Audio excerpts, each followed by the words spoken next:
Hi, and welcome to DevOps World 2024. I'm Joy. I'm the Vice President of Product Marketing here at CloudBees. Thank you for taking the time to spend with us today. By the end of the day, I've hoped that you've learned something new. Maybe you've got a nugget of a new idea brewing, and that you've been able to connect with others in the community. And before I forget, we will be making the sessions available afterwards so you can watch them on demand. And if you've got questions, feel free to drop them in the chat. We've got our speakers and other folks at CloudBees ready to answer your questions. Now, let's go ahead and get started. Have a wonderful day, and I'll see you at the end.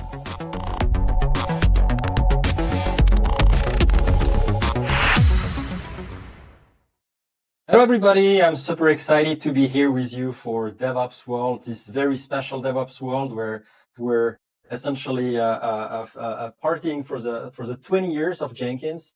And what's the best way to talk about Jenkins and to have Kohsuke have a sit down with me. Hello, Kohsuke.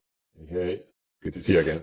Yeah, great to see you. So I'd like to say a few words about you, Kohsuke, because you're a really impressive person. I don't think you actually need to be introduced, but I just enjoy doing it. Are you okay with that? No, I'm a little scared, but yes, go ahead. So I won't show any material you haven't seen. Don't worry, relax. Yeah. So obviously everybody knows you as the founder of Jenkins, initially called Hudson. And that was around, 2004, 20 years ago, right? Yeah. Oh, maybe Yeah. if you're old. Yeah, yes, we've aged, we've aged very well. So, and so you joined the CloudBees team in the very early days in 2010. You're a co-founder in heart of the company. You've been CTO at CloudBees. And at some point you left CloudBees to create your own company, Launchable, in 2019. It was how do you leverage AI in software delivery, essentially. And you recently rejoined CloudBees because CloudBees acquired Launchable. So you're back at CloudBees now to drive CloudBees AI strategy with your partner in crime, Harpreet Singh, right? That's right, yeah. And be careful, next thing you know, maybe Oracle will buy CloudBees and they'll be going back all the way to Oracle.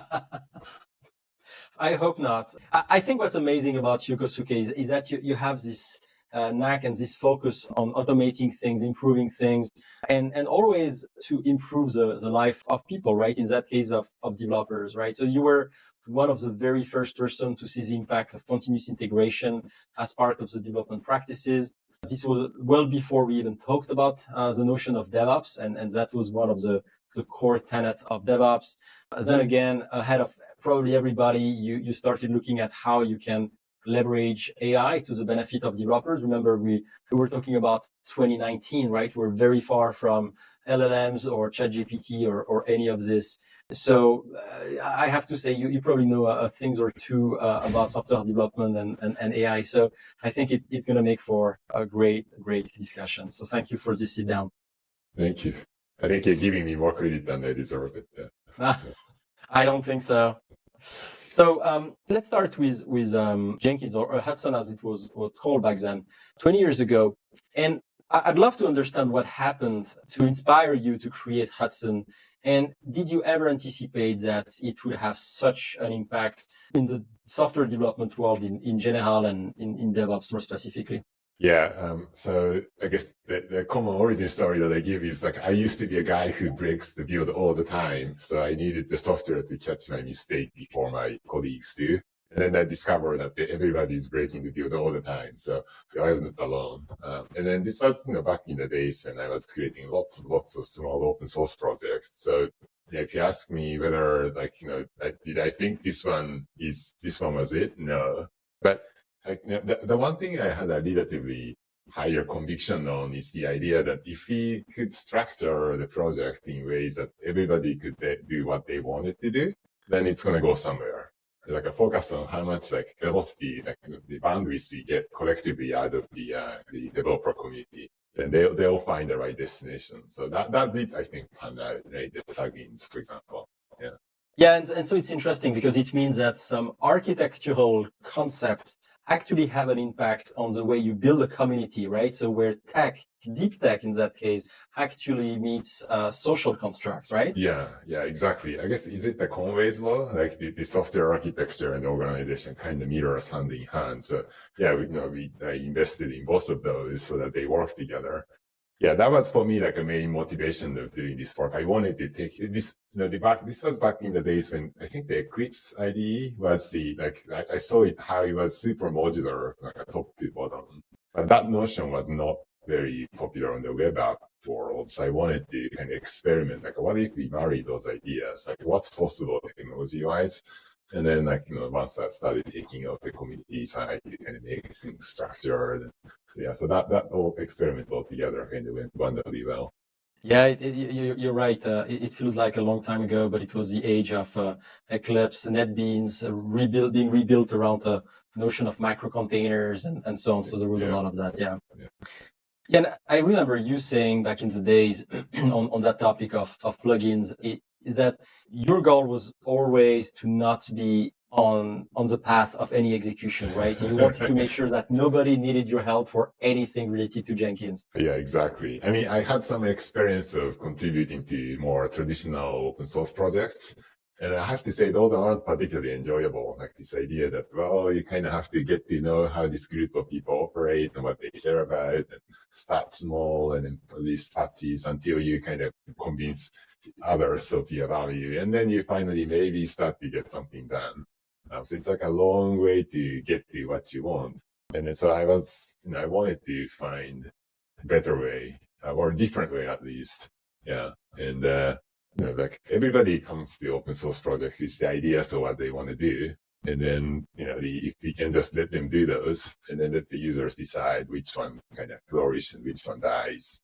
So that was the whole idea behind it. Yeah, and so you're talking about a win here, right? An instinct you had early on that this architecture change could make a big difference, and it did. Now, you probably also faced a number of challenges, things you did not expect to go maybe sideways, and any horror stories you can share with us?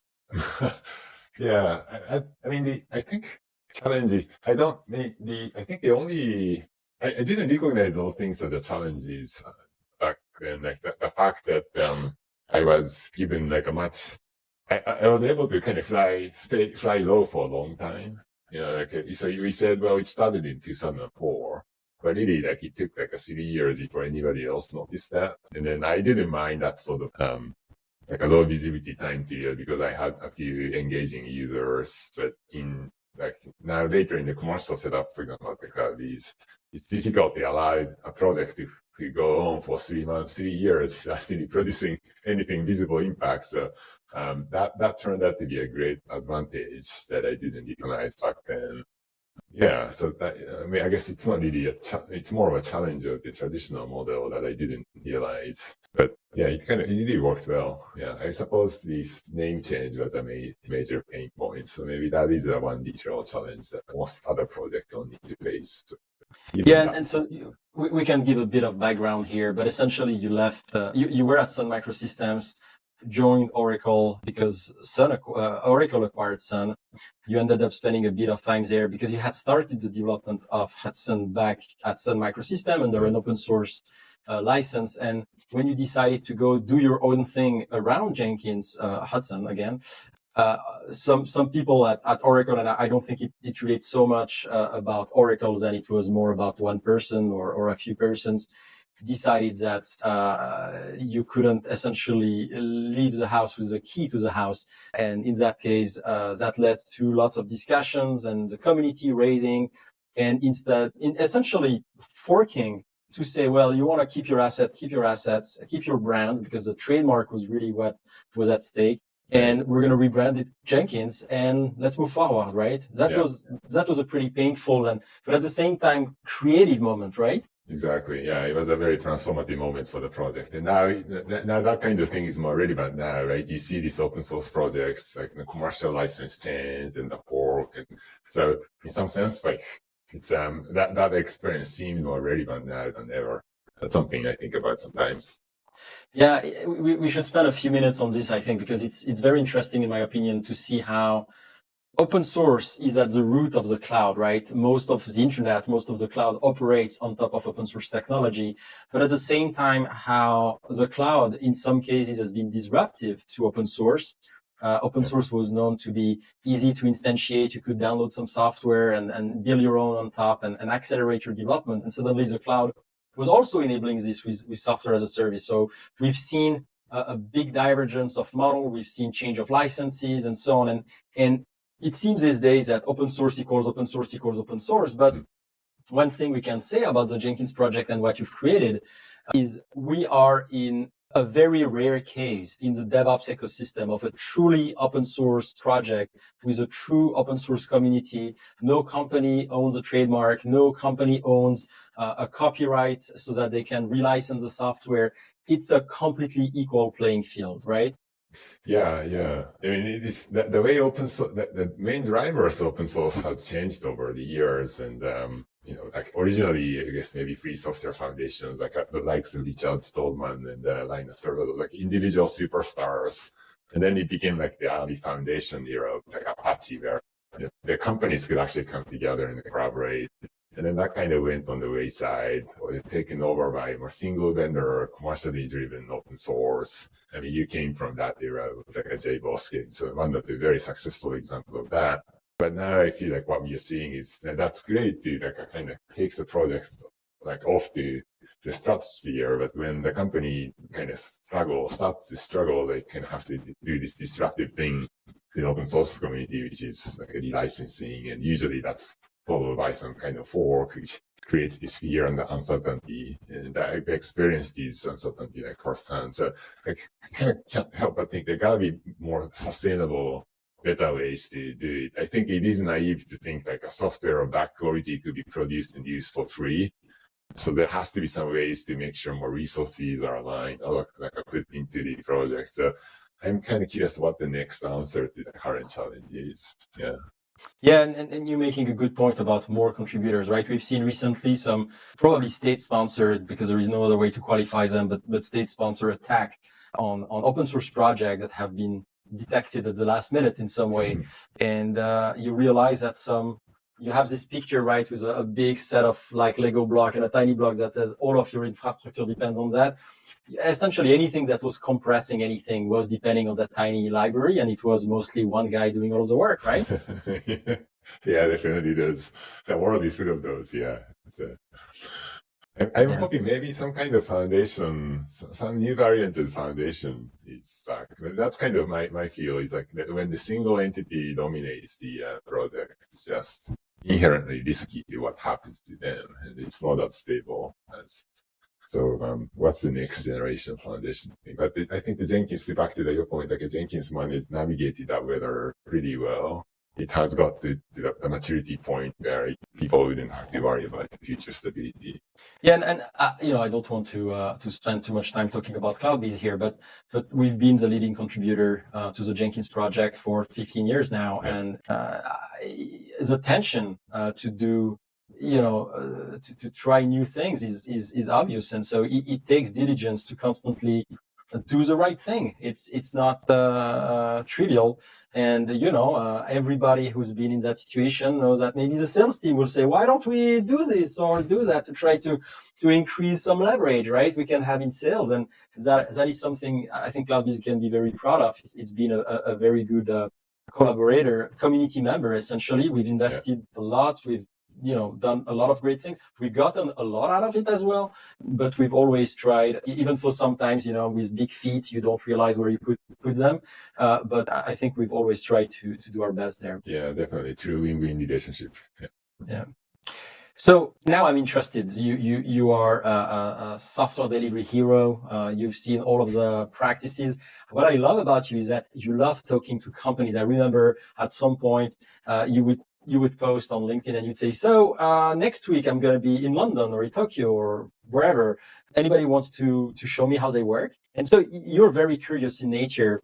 So what do you see as being the evolution of software development practices over the past years first? What has surprised you the most? And maybe what do you think going forward? Yeah, yeah. I mean, in some sense, like what surprises me the most is how it doesn't seem to change. I mean, when I go to people, to your point, like, asking what their challenges are, they're talking about the same challenges like a decade or two ago that I've seen, which in hindsight makes sense because the reality of any engineering, and certainly software engineering, is shaped by external constraints. So like how the compliance is, like, requirements dominate thing, and none of that really change in technology speed. So it's only natural that the problems we are dealing with hasn't all that changed. Now, how we solve them obviously has evolved at the technology speed. So that's very interesting. But of the things that have changed, maybe the biggest surprise for me is how the software development became a team effort, not individuals. Because I grew up in the era where, like, hackers were meant to be the one that's like, a great programmer making amazing impact, like the guy David Cutler who did the Windows NT kernel, some microsystem that I was a defining time for me, and that was full of individual superstars of the engineering org. And then so the prevailing mindset was like, let's get this super engineer could be 100x productive. But somehow the world has evolved in the directions that no, it's actually like, this is more of the team effort, like more people working together, which I suppose makes sense that I guess it reflects like the amount of software that needs to be written. So you can't create the entire army out of like a Navy SEAL type people, right? You need like a tons of 18-year-olds out of a high school. And then so I think there's some of that happening to redefine the landscape. So that might be, for me, a little bit surprising and also a humbling experience. Yeah. It relates to some of the discussions that I guess it was a couple of years ago around those 10x engineers, right? And is that a thing or not? I'm convinced it's a thing, right? Because I've seen you at work. But in some ways, that's not the problem, right? The problem is not how to satisfy Kohsuke, because Kohsuke will always find a way, including by developing his own CI servers. The problem is how do we get the hundreds of non-Kohsuke to be productive? Right. And in some sense, I think that's given the rise to this idea. The whole idea is like, let's wrap the individual engineers around by the exoskeleton of automations and the intelligence so that they get to be more productive. And then it's better to do that for 18-year-old conscripts, not an Navy SEALs, because you can make a bigger, by volume, much bigger impact. Yeah, I love the idea of exoskeleton. It's a great one. So as I said in the introduction of this call, of this discussion, initially when you created Hudson, there was no notion of DevOps, right? That was forged years after. And I remember at CloudBees I guess it was 2011, maybe 2012, we were even as a company discussing, does it even make sense to use DevOps? Maybe that's a tagline we should be using to talk about what we're doing, because it was used in some technical circles, right? But not in a marketing way. And now we're talking about the DevOps market. It's a thing like if it had been around for 2 centuries. But we're also seeing adaptations of this, right? We talk a lot more about DevSecOps to talk about the notion of security, obviously. And more recently, the rise of concept like platform engineering. So what's your view on those phenomena, those concepts? Right. So I think that one of the things that the engineering or the practitioner types underappreciate is the importance of communicating what we do in ways that the rest of the organization could wrap their heads around. I mean, sometimes, like, if you think about the original term of the continuous integrations, I think the Martin Fowler wrote it, that literally mean like, let's integrate the software together all the time. And somehow, somewhere along the way, it changed to like, let's build and test like nightly. That's kind of how practice-wise it's adopted. But really what made the difference is that the continuous integration, the term, and then it was evoking the picture in let's call them business owners, the stakeholders who could understand them better, as opposed to like when we tell them nightly build and test, like they don't understand the impact of it, and then so the organization couldn't wrap their heads around it and support us. So I feel the same with the DevOps or the DevSecOps. I mean, some of the practitioners kind of roll their eyes at how the original term of those and then how it actually meant has morphed over time, but we can never underestimate how much kind of the umbrella, the force field it creates that allows us to take on these things that we all know is important. So I think it continues to, it's great that I kind of came around the idea that, like these are super valuable. Any specific sense in the context of platform engineering, because that's something we also hear about. What's your view? So in the earlier conversation we talked about this like symbiotic nature of the the technology architecture influencing how people organize to work together, and so some of that is also happening here, right? Like we have somewhat like a redrawing where to. There's this, if you think about a whole group of people who are needed together to develop the software, like there always has to be like a dotted line somewhere, like a lines to segregate them into different functions and teams and so on. So historically, that was maybe along the kind of function lines, like engineers and QA people and all. But now we have like the technology is kind of rewiring them so that like more self-autonomous team could move faster, which means then there needs to be different redrawing the boundary, which is something like platform engineering. So it's all it's all sensible evolution. And then again, if those understood terms can help the organizations and the HRs and whoever, letting you do these things, and it's wonderful. So. Yeah. So whatever the terms are, one thing that stays is CI and CD. So it has evolved a lot, right? You talked about that initially just for integration, now it's testing and so on. What do you think are the next pain point or the biggest pain points that still need to be addressed within that context? Yeah. And I think the challenges are still the same, like the speed of the slowness of these black box from the delivery pipeline has always been a problem. Like I used to work for a team who's basically could only produce one build a day. To like now it's down to an hour, which is a 10x improvements, but now our feels like incredibly slow. And then I regularly talk to the team who tells me like, oh, I have to wait for 5 minutes to run the test, and then for them it's painful enough. So that remains true. I think for most people, developers, I mean, it's great that these lower mechanics of delivery pipeline became invisible, but when it becomes invisible, it sort of becomes a black box. And then it's when it's working great, it's okay, but when it doesn't, like people struggle to see where the stackage is. I don't know. I feel like that is a maybe emerging problem that And then the last bit that the thing that doesn't change is like when you push the deploy button or when you commit the merge the pull request, there's always this fear that okay, this passed the code review, but is it going to be good enough in productions? And you always worry about that. So that I think still remains the same. If you can reduce that fear that this change could break production, then I think the productivity would skyrocket. So that's still very much my focus. Yeah. And so that leads us pretty naturally to what you've done for the last 5 years, which is AI applied to software development. Yeah. How do you foresee AI transforming the software delivery pipeline?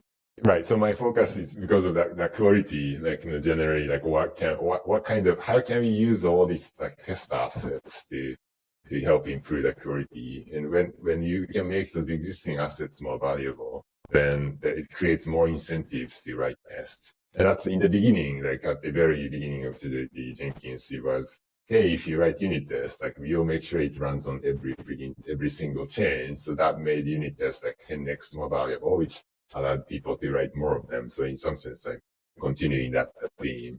You talked about how AI could make the delivery pipeline better. So I think there's a lot of. So right now, at this very moment, my kind of interest shifted a little bit to, well, what are the human activities that happen around the CI pipeline or CD pipeline? Because again, when the automation is working, nothing needs to be done. But it's usually the more interesting part is when it breaks, hey, when the test fails or when the deployment fails, and for whatever reasons, then the people have to scramble around. And if you think about it, those are not the exception; those are the norm. It's like a kids in the kindergarten. There's always some crying baby somewhere, and and so and those are it's all kind of dealt on the human basis. But if that's actually the bulk of the time that the people are spending on, then how can we automate might be a little too strong, but how can we reduce the intellectual strengths of that work? How can we delegate some of the lower level intelligence work by AI? So that's, I feel especially with LLMs, the right opportunity. So that's that led to things say triage. So that's how we're calling it. Let's have the AI look at the failures before humans do, and then get some initial intelligence gathering. it's somewhat like, that lawyers use paralegals to delegate some of the lower level work so that these high paying people can continue to work on more important stuff. So I think it's the same proven idea of labor divisions. And it puts the AI into more of a co-pilot like role, which is another proven formula at the moment. So this is the, in 2024, that's, I think, is opportunity. Interesting. So in some way, CI and DevOps led you to this exoskeleton you were talking about, right? It makes you stronger. But here with AI, it's not so much about making you stronger, but more focused by dispatching some of the tasks to AI so that you don't need to do them, right? Yeah. Like one of the common pattern I see is like the junior people in the team often don't know what's the right question to ask. Like when they see a failure, like they don't know where to look. And then so, if that could be codified and then that looking activity could be automated, then that would make the junior engineer more productive. So I see it very much a natural extension of this exoskeleton type ideas. Yeah. So you talked a bit about that, but Launchable, the company you co-founded, is focused on AI-driven or AI-augmented testing, predictive test selection, and so on. You can probably talk a bit about that, but also what other area do you think could be next in terms of being impacted by AI? Right. So so the Launchable, when we talked about triage, for example, well, that's something that we've been working on. Like let's look at the exhaust node from the testing process and then apply AI to it and see what kind of value we can produce. I talked a little bit about how using all the test assets in more meaningful ways. So, the idea is, okay, you have all these different tests available. Which of these tests are more useful to a given change at hand, given a certain time window, and then we help you get the most out of it. So those are the things that I think we do. Now at CloudBees, there's a bigger opportunity, right? Because CloudBees kind of has that reach in all parts of the CI/CD process. And so, for example, like one of the ideas that I'm looking into at the moment of this notion of triage, looking at attending to crying baby in the kindergarten is not just about the QA issues. It happens in other parts. So could we apply the similar workflow in other things? There's a long list of things that we could make an impact. It's almost like I'm looking at all this the window of different I guess the toys, and I'm like, which one should we get to pay first? Yeah. It's going to be exciting journey ahead. Yeah. So in the journey ahead, since it's we're talking about the 20 years anniversary of Jenkins, what do you think could be the role that Jenkins will play in that AI-driven world? Yeah. So the one is, well, when I originally created Hudson and Jenkins, I named it a butler because I thought it's as a kind of another person in the team. And back then, well, this another person wasn't particularly intelligent. It was diligent, but maybe not intelligent. But now, this guy could be actually intelligent in meaningful ways. So the role of the software like this in this collaborative team environment hasn't changed, and what it's capable of, it could grow a lot. And then so in that sense, I think it could be, again, it would be very interesting, right? Like this AI another way to look at this is AI could only thrive where there is a data. And then so the CI, this automation system is primarily where the data comes out of right now. So what can we use those like a raw ingredient, like a raw oil that is the data, and then translate that into the value for the developers? I think, again, truly the endless opportunity. And we talked a little bit about the social structures that enable that kind of parallel experiments by people who think they can make impact. So I think it's well positioned to continue to play a role in those ecosystems. Yeah, it's funny because a lot of AI type of behavior are now called copilot, right? For a good reason, and that's kind of a name that's being used a lot. And obviously, I've worked with Jenkins for now 15 years, and I didn't realize that Butler would be as good as a name, if not better. So I think it's really cool. Yeah, I like that. So one thing, I was jokingly saying that people don't, do 10x or 100x developers exist or not. I know they do because I know you. Well, it's kind of true, to be candid with you. For anybody who's seen Kohsuke working, it's always something very interesting to watch. But anyway, how do you stay ahead of all of those changes, right? Because there is constant stream of new things, new concepts. Some of them you're going to throw away, but you need to understand to decide that you're going to throw them away and not care, right? But how do you cope with that? What's your trick there? I mean, when I look back, like my most prolific year as a software engineer, I was surrounded by other really interesting people doing crazy stuff on their own. And it's in that dialogue and conversations that I get some interesting new ideas. Some of them I get to play that put some thoughts in other people's heads. So that environment, I think, was really crucial. I think it's hard to be productive alone. So that's why I value talking to people. You talked a little bit about that. And then also that's why I think the conferences like this is useful.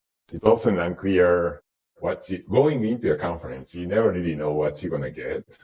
But it's usually, I think it's a satisfying experience. So long as you can maintain like open heart and willing to talk to people, like go visit the booth and whatever. So I think Sun has this mantra that the network is a computer. That is, the computer was not this individual thing, you know, this collective of the things is the power. I think in some sense it's still true. It's like a network of humans is the power. So that's why I'm very happy that this conference has been going on for how many years? 10, more than 10 for sure. Yeah, right? more than 10. Yeah. So I think this creates like one of those venues with practitioners. So yeah, I value those conversations. And one thing that engineers can be sometimes more on the introvert side of things, right? That's a DNA trait or a trait we see a lot with engineers and developers. So you're talking about talking to others, and I agree with that 100%. Sometimes you don't want to talk to people because you think like, I know, right? But it's only when you talk to them like, oh wow, I was not seeing this way. Any advice you can share on how to go talk to people despite this this sense that tells you stay away from people, right? Forcing yourself not to be an introvert. Any thoughts on how to leave your bubble? Yeah, I wonder about that myself because I used to be, very introvert. Also, when the language skill, when English is not a native language, that automatically puts you in a handicap. But now I kind of look forward to talking to somebody sitting next to me in the airplane. So something has changed, and I do wonder what that is. I think so. One of the things I learned is I think the engineers especially overvalue the logic and reasoning. And then so I think we tend to assume that we all share the common context and the understanding. And therefore, if you apply the logic and reasoning, we should all get to the same conclusion. It's like a mathematics type behavior, right? You have a theorem that's right or wrong. So in that world, it's kind of hard to talk to people to gain new insights because they have to have this different theorem proven. That doesn't happen.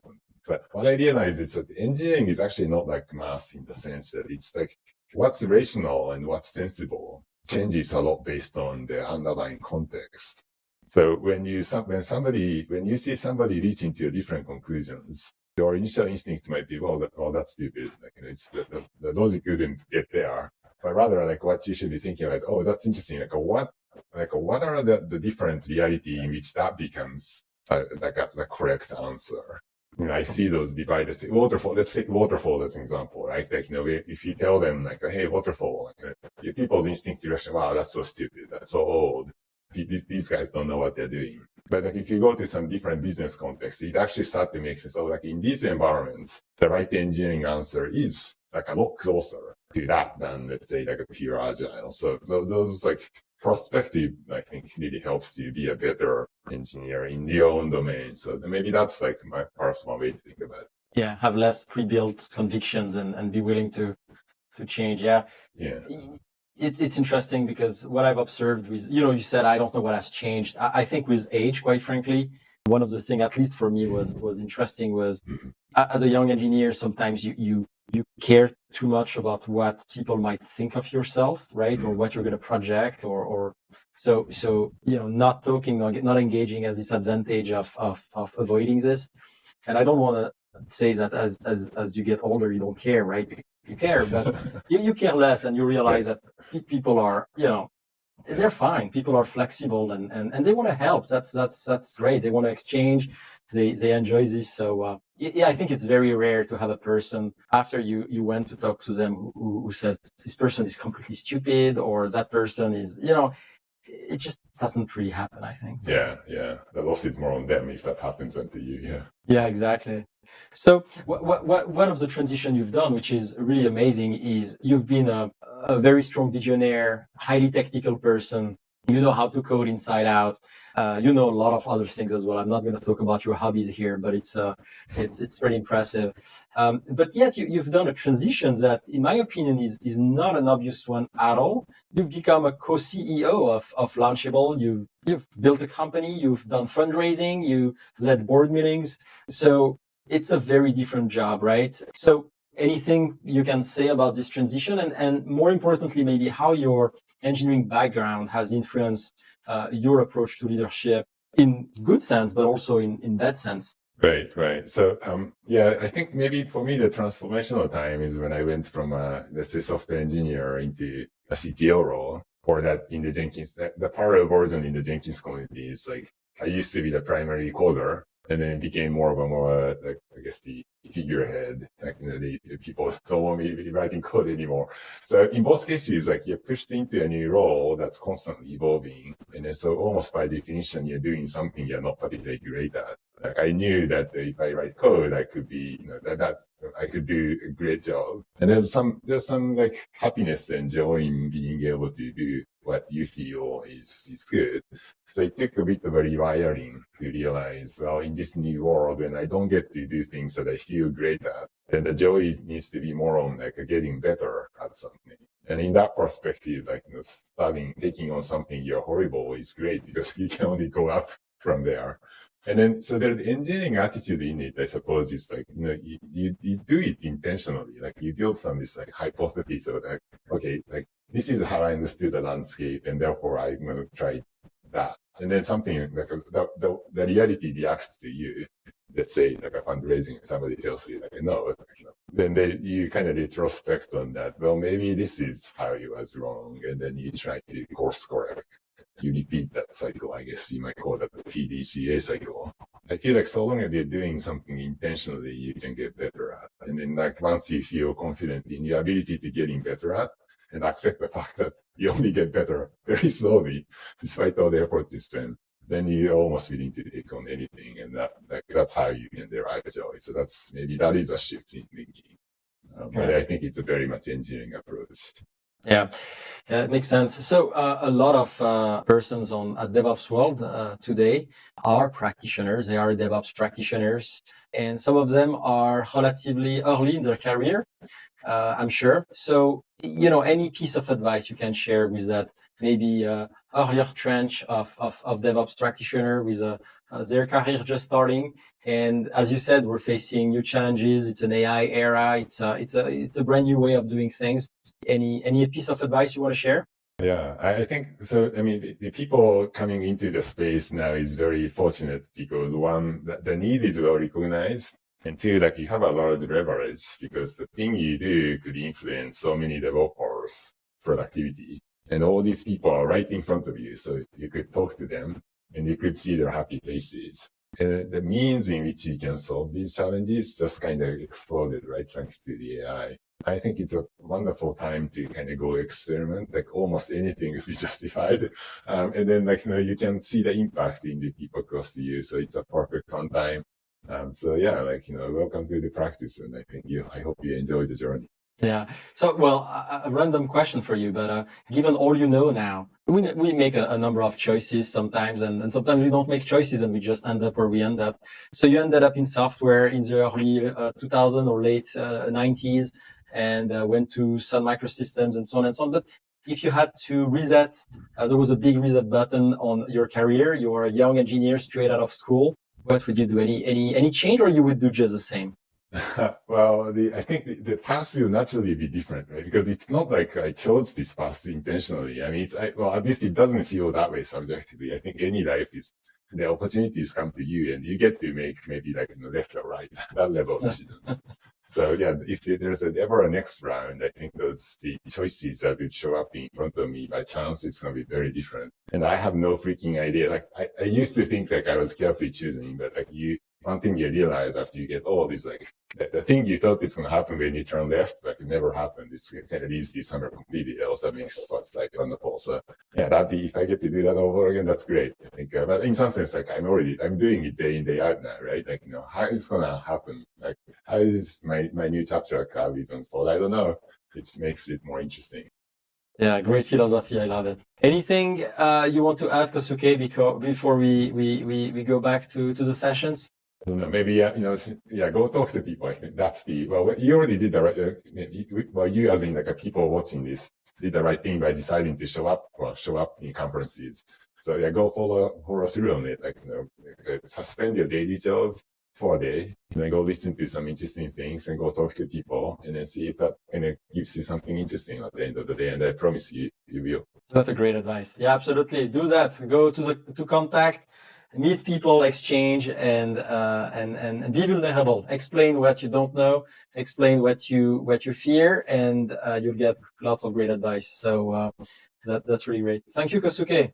Thank you, Sasha. All right, let's go back to the session and enjoy DevOps World, everybody.